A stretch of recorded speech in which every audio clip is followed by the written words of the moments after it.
अहिल्यानगरमध्ये मोहरम मिरवणुकीचा मार्ग पोलिसांच्या ताब्यात, पत्र्याची बॅरिकेडिंग लावून संवेदनशील परिसर ब्लॉक, मिरवणुकीत हुल्लडबाजी केल्यास थेट कारवाईचा इशारा. ऐतिहासिक मोहरम मिरवणुकीसाठी दिल्ली गेट, चौपाटी, कारंजा, जुना कोर्ट सील, पोलिसांसह एसआरपीएफचा तगडा बंदोबस्त, तर महापालिकेकडून मिरवणूक मार्गाची चोख साफसफाई. अहिल्यानगर शहरातील ऐतिहासिक मोहरम विसर्जन मिरवणुकीच्या पार्श्वभूमीवर कायदा व सुव्यवस्था राखण्यासाठी पोलीस प्रशासन आणि महानगरपालिका अत्यंत आक्रमक मोडमध्ये आली आहे.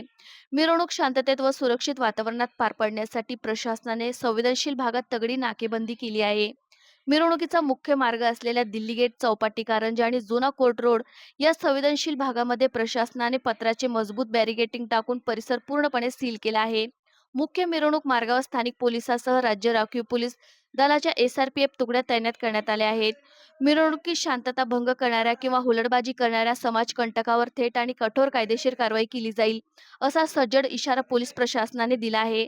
महापालिका आणि पोलिसांचे चोख नियोजन, एकत्रित नियोजनाचा भाग म्हणून अहिल्यानगर महानगरपालिकेने मिरवणूक मार्गावरील खड्डे व साफसफाईचे काम तातडीने पूर्ण केले आहे. सोशल मीडियावरील अफवावर विश्वास न ठेवता नागरिकांनी या ऐतिहासिक व पारंपरिक मिरवणुकीत शांतता आणि बंधुभाव राखावा, असे आवाहन पोलीस अधीक्षक मुमकर सुदर्शन यांच्या मार्गदर्शनाखाली करण्यात आले आहे.